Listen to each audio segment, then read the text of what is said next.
Hey friends, Darren Bailey coming to you with another episode of just power-packed few moments of information, education, and empowerment to help us get our state and our nation back under control. I love this opportunity of bringing friends that we've met along the campaign trail for the last several years to you so that you can just hear different perspectives, different ideas, number one, of what's going on across the state of Illinois, but number two, the ingredients to bring about change and to restore this state to the greatness that I believe we're due for. And it's all because failed leadership at the state and at governmental levels. It's because the church has been lulled into complacency. It's because that we, the people, aren't taking our due position in government. And at the very least, we're not even showing up to vote, friends. 45% turnout in November, and in most communities, a 13% turnout across the state on this recent consolidated elections. The men and women that served our country and put their lives on the line for us, they don't deserve that. They deserve us, we the people, showing up, participating in government, and voting to make sure that our voices are truly heard. So today, I've got a good friend turned into a dear friend, Pastor Brian Phillips. He's from the Grove Church, Poplar Grove, Illinois, up by the Rockford area.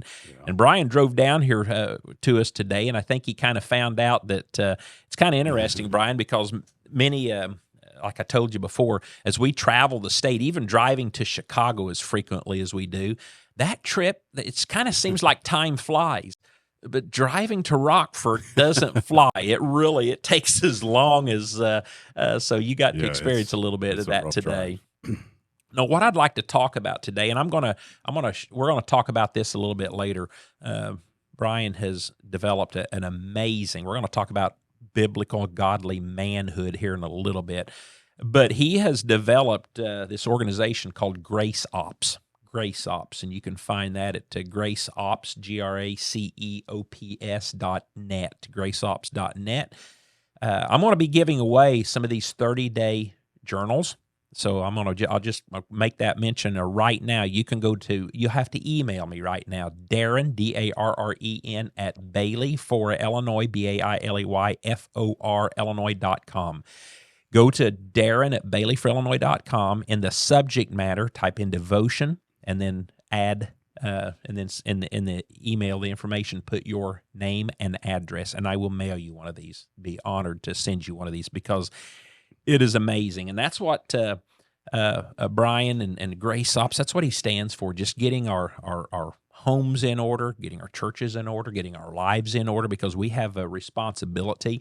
And as we all know, with many people across the state, some people are having a hard time figuring out whether they're male or female. So we know there's definitely problems. Yeah, we know who would there's ever a need. thought that we would be saying stuff like this? Yeah, that's exactly that there's right. Two genders. I mean, Yep. We never could have imagined it. That's right.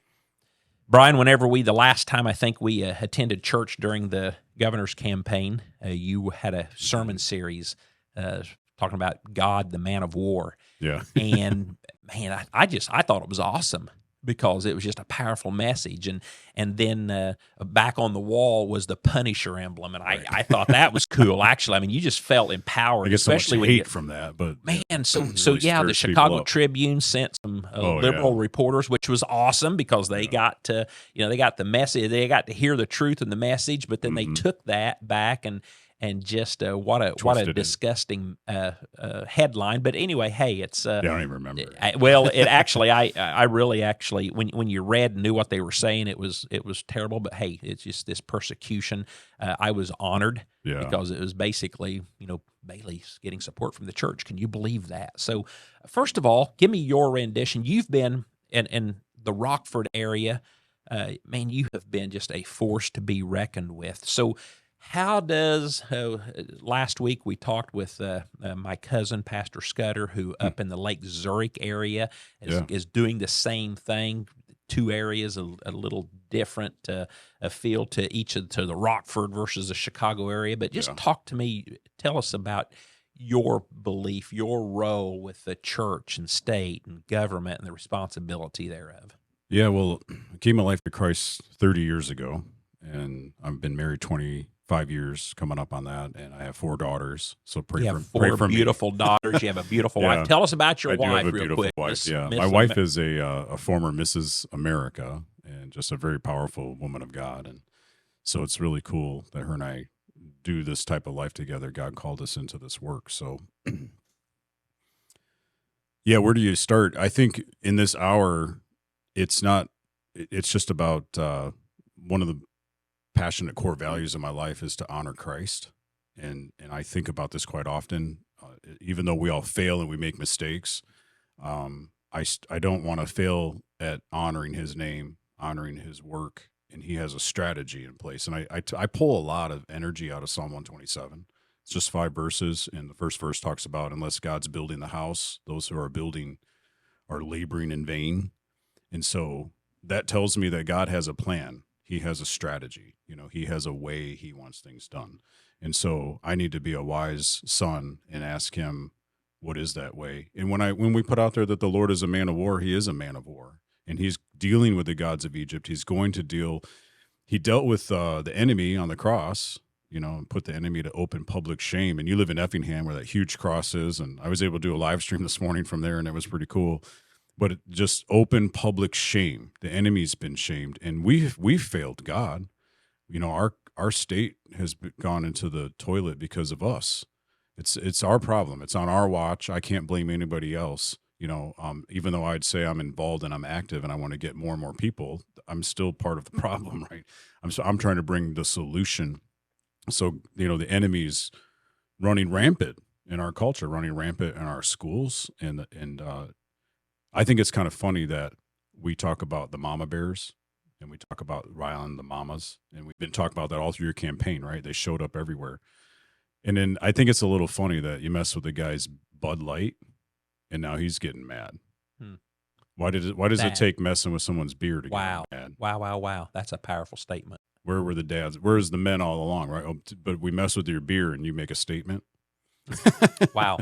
You know what I mean? No, okay, good job, guys. Now let's carry that into the next. We need you more present, more active, because they're messing with your kids, your sons and daughters. And the worst mentality, I think, that's destroying this country and destroying our state is you be you. You want to be that way? It doesn't affect me.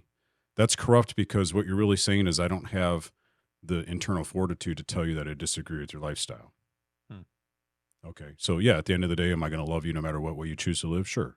But I'm not going to just flippantly pull back into my recliner and make it somebody else's problem by that mantra, you be you.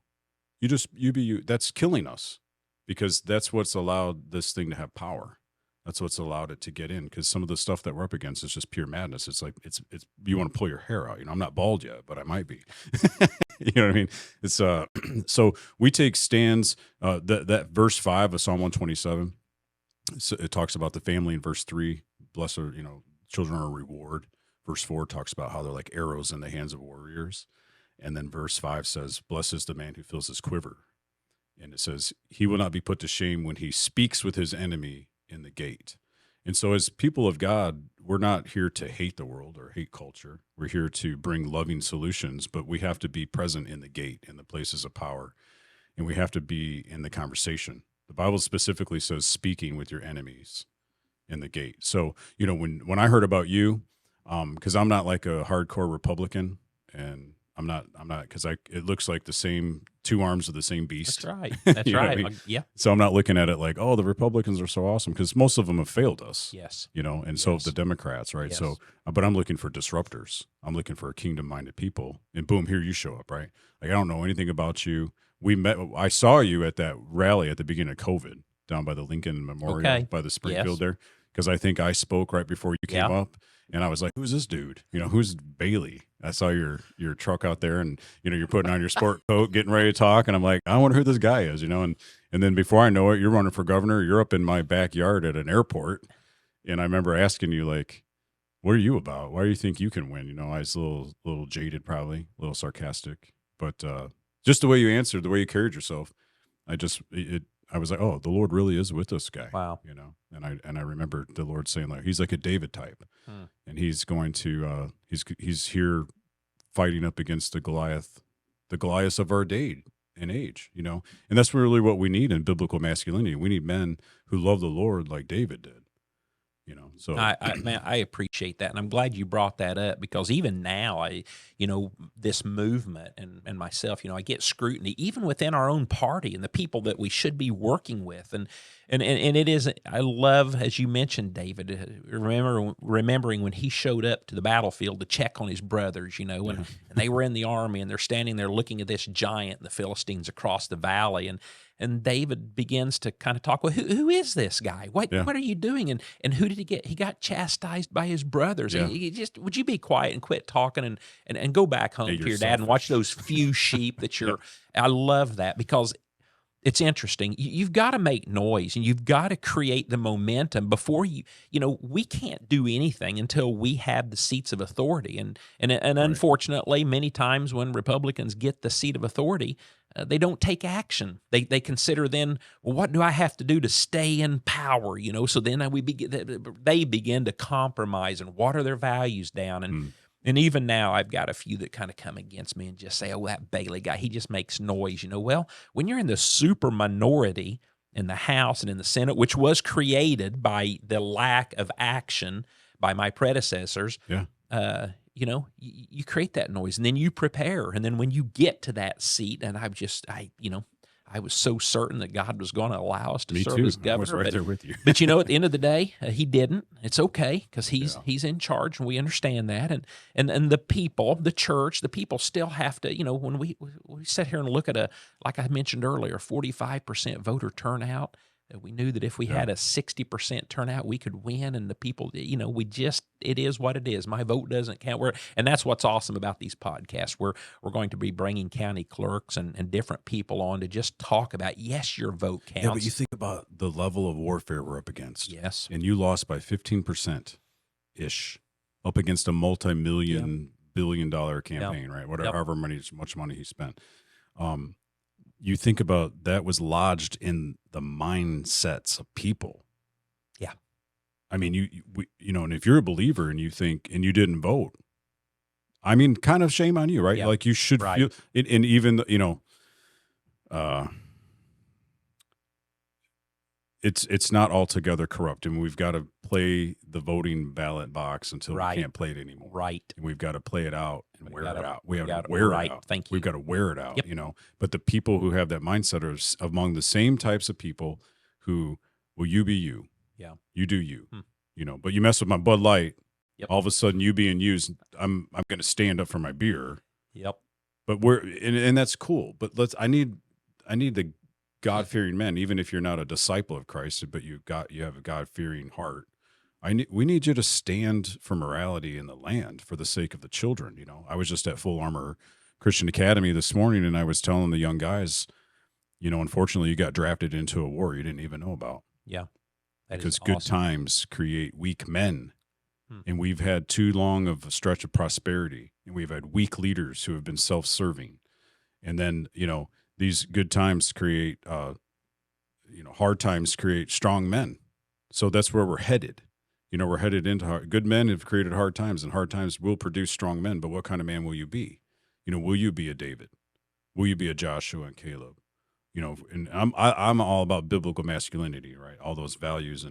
And so I remember when I met you not too long after that in the Poplar Grove Airport, we put one of your big 4x4 whatever size that was sign, we put it right in front of, and we have our properties right by the grocery store. Yeah. So everybody has to go by it. And I remember thinking, I don't care if it's illegal. I don't even know what the laws are. And I just don't care anymore because I'm tired of the sewer pipe being opened up on me. And it's just coming at me, trying to control me through COVID, trying to, take away my constitutional rights as a man after God. And I love the Bible more than I do the Constitution, but I think they're both pretty sacred documents. They are. And think about that. Over 250 years ago, a group of men and women came together with that same mindset. We don't care. We have got to have something different. We're going to have to fight for that something different. And they did. And by the grace of God, the greatest country that the world has ever seen, still exists for a time. Just holding on. We were told that, they had to fight, they had to sacrifice. And today, there's sacrifice involved, but we just have to show up and vote to be informed. to keep Yeah. it, to keep We it. have to break the And it's- mentality. Yeah. Yep. We got to break the mentality. Yep. You got to make time. I love come that. on. We've got to, we're talking about something that simple. Right. If you can't do that, can you do the next thing that's going to be required? Right. That's exactly right. You know what I mean? So, Well, with that in mind, let's move in here to. I can remember years ago I was involved in the Promise Keepers Yeah. movement. Showed up at several of the listened to these to great Yeah, me speakers too. across the U.S. and when they went to Chicago, filled up the stadium. I was there. Yep. And it was amazing because it was to elevate manlyhood. It was to elevate, the men to be men. And like you said, I love your comment that you stated. The mama bears, man, they're out fighting for their children. They're fighting for their schools. They're fighting against this nonsense. And where are the men along with that? And for years, I subscribed to the even after the Promise Keepers movement kind of went away. There was there was men of integrity, and they had a devotional they put out all year long. So I'm thrilled that you have created this 30-day spiritual strengthening with your Grace Ops organization. So tell me a little bit tell me about how this got started, your vision, where you see it going, where it's at right now. Well, I think it got started because of the problem where we see a lack of strength in men. Like I said before, we live in a historical curve where hard times are going to produce strong men. And that you can either be one or you can check out. Like that's kind of where we're at. Like the cycles of history are kind of repeating themselves. And then you've got like the problem with just masculinity. When I look at church culture, what does it mean to follow Christ? It's not defined clearly across the land. What does he allow us to do or not allow? I mean, just the standards of like the gospel have been so watered down. So if you would have told me 10 years ago that eventually I'd create an organization with the word grace in its title, I would have told you to kiss off, man. I've been like, get away from me, man. I don't want to use the word grace in anything except for praying for my food, right? And so I think the problem in my heart is I want to be a resource to men. I want to raise up a team that can be a resource to men, whether they just came into the faith or they're just checking out the faith, or maybe they've been following Christ for 30, 40 years. I want to be a resource in their life to help empower them to honor God and really to build community.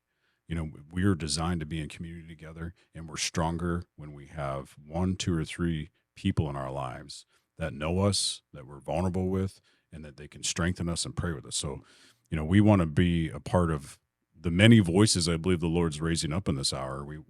Grace Ops is designed for this hour to solve the problem of the lack of biblical masculinity that we see. I love that because in society today, and I suffer with it myself. Sometimes we get fed up with people. And I don't want to go to church because church is filled with a bunch of sinners and troublemakers and two-faced people. Try to run one sometimes.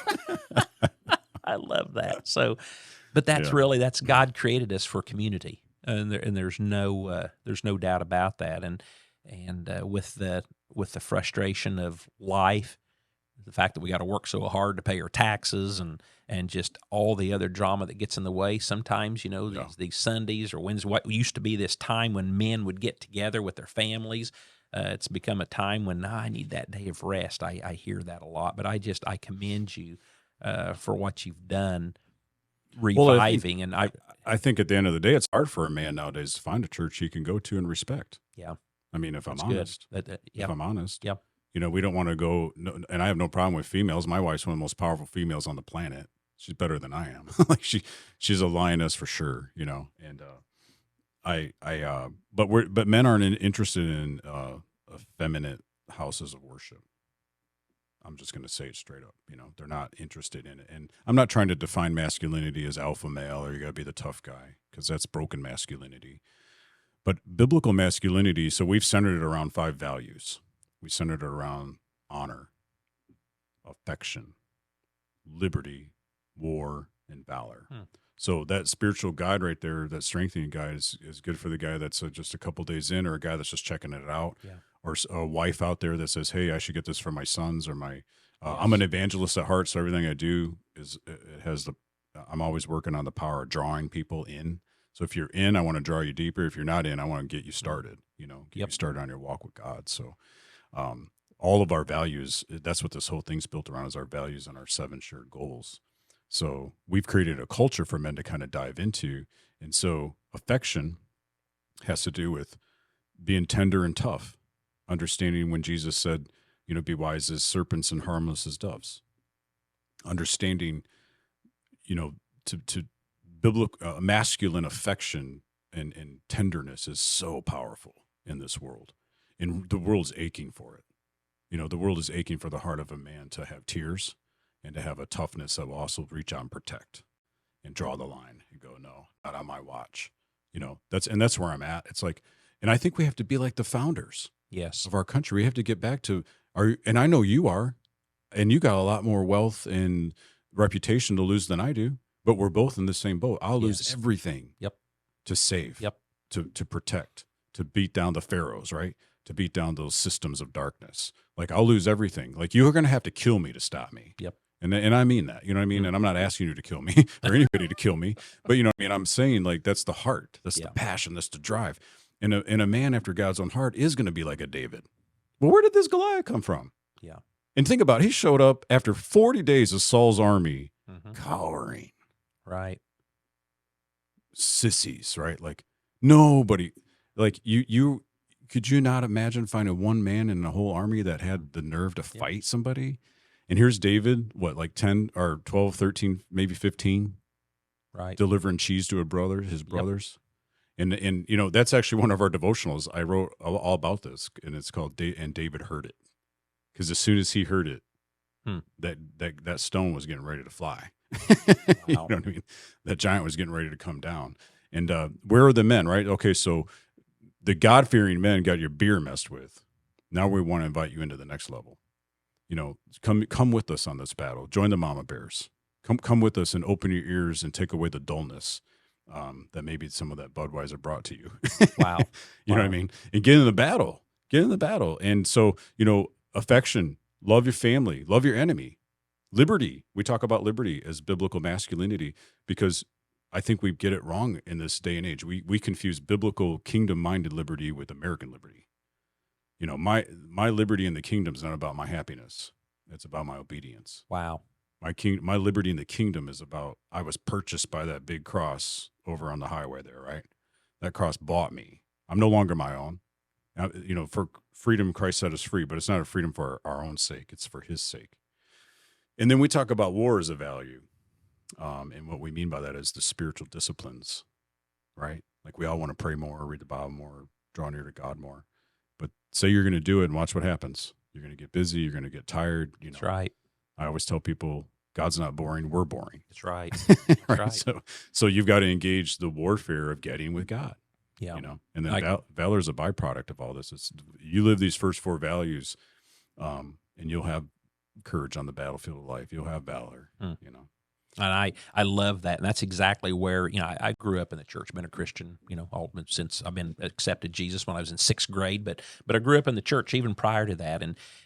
But not until 20 years ago, not until I was in my mid-30s did I really realize that I'm not taking this God, my Creator, serious enough. And I committed myself to reading through his word in a year. And it took me over 2 years to actually accomplish that, because that's exactly what happened. As I would start doing that, I'd get busy. I'd want to sleep in, because I was getting up. I was giving God the first part of my day, getting up 4:35 in the morning, and then going a few days or a few weeks, and missing and thinking, I just need to give it all up, and I'll wait till next year and start over again. So that is one of my encouragements to men and families out there to get engrossed in his word, and then keep at it, just like that athlete that's fighting and training for that prize, and you've got to keep training, you got to keep working at it. So don't give up. So no, I love what you've done here. They can go to graceops.net. I want to, some point in time, replicate an event that I went to up at your church, the Steak awesome. and Axes. Yeah. Wow.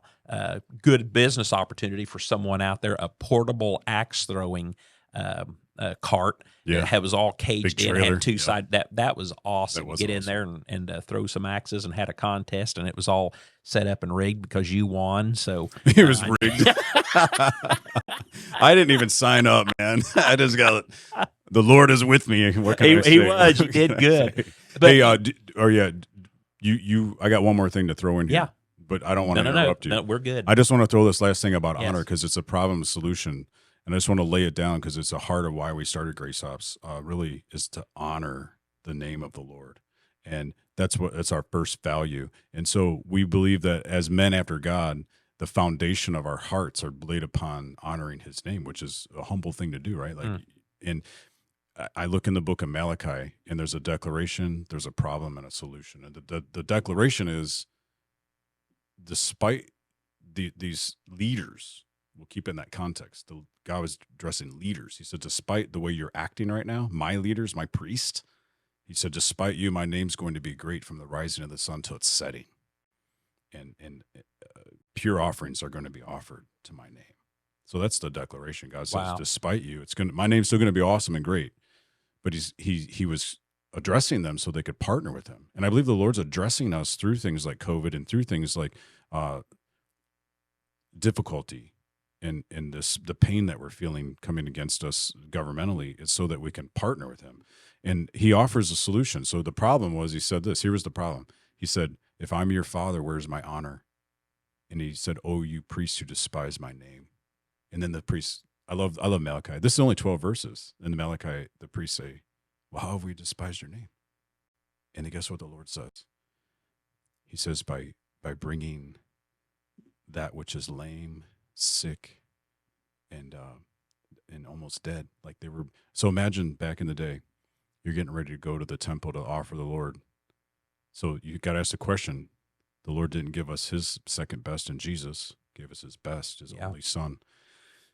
And imagine being a father telling your boy, hey, go over there and grab that sick lamb, that one that's been puking all week or it's blind. Bring that one, Junior. Yeah. We're going to go give that to the Lord. Well, you look at like Cain and Abel, right? Abel gave the best. Cain gave leftovers. Mm-hmm. So here's the problem. God is dealing with a problem. Yeah. And this is what we're trying to bring about in Grace House. Is like there's a problem in the hour in which we live, and it's called spiritual dullness. Wow. It's dullness. Dullness, man. The watering down of the standards of the gospel. The watering down of his heart. It's not honoring our Father. Yeah. We're doing the same thing, just different context. Like, so he's like, why are you doing this? But he offers a solution in verse 10. And he says this, oh, that there would be one among you who would shut the doors so that this impurity can't take place in my altar. Because these families are bringing the sick, lame, blind, the diseased animals. And the priests were going, the Lord bless you. Come on in. The Lord bless you. Come on in. The Lord bless you. Yes, that's good. That's acceptable to the Lord. Wow. Oh, you feel that? You know what I mean? Like, and the Lord's like, this has nothing to do with honor. And you'll laugh at this one. You know what the next thing he says? He says, go offer that to your governor. That's what the Bible says. Yeah. And you know why they would never do that? Because the governor back then would kill you. Yep. That's right. And so he's like, why would you, it speaks for itself. Speaks for itself. That's amazing. But that's why we bring honor. The Lord's like, where's my honor? In this hour in which we live, how are we honoring the Lord? Yep. That's why we've built all this, so we can resource, we can encourage one another, we can build an army of the faith, if you will. I mean, Grace Ops, it's all about that, right? It's about the operations of God's grace. So don't get grace and mercy confused. Mercy is God's forgiveness. It's new every morning. It's like, hey, you got some bumps and bruises, here's a Band-Aid. That's mercy. But grace is actually the trainer, it's the coach, and says, I know your full potential, and I'm going to make you live up to it. Wow, that is awesome. And then the promise in Malachi 3:10, one of the few times that we're challenged to test God is to test him in our giving. Yeah. Give, let that basket, and God will return. Yeah, just trust him. So, wow, that's powerful. So. Thank you for that. So I thank you for what you're doing. Thank you for your vision. Thank you for this desire to raise up godly men in our houses today, and our government and our schools. And again, I just want to offer this devotion to you out there. Go to Darren at BaileyForIllinois.com, put devotional in the subject line, and give me your name and your address, and I'll mail you one of these devotionals. I'd be honored to do that. So, and I'll offer them one more thing. If they go to gracehouse.net and they start our membership, because we built a powerful membership, just use Darren Bailey for the discount code. All right. And we'll give it away for free. Wow. That's awesome. Give away Okay, for there free. you go. There you go. All right. Well, I look forward to seeing where this journey goes and having you on again soon. And thank you so much It's for been great to be here. being here and sharing with us. And friends, listen, we got work to do. We got a state to restore. We got a country to protect and take back. And I hope that you'll pray about your involvement in that, and that you'll join forces with us, and let's get our government back. Let's make this nation great again. God bless you. Thanks for tuning in.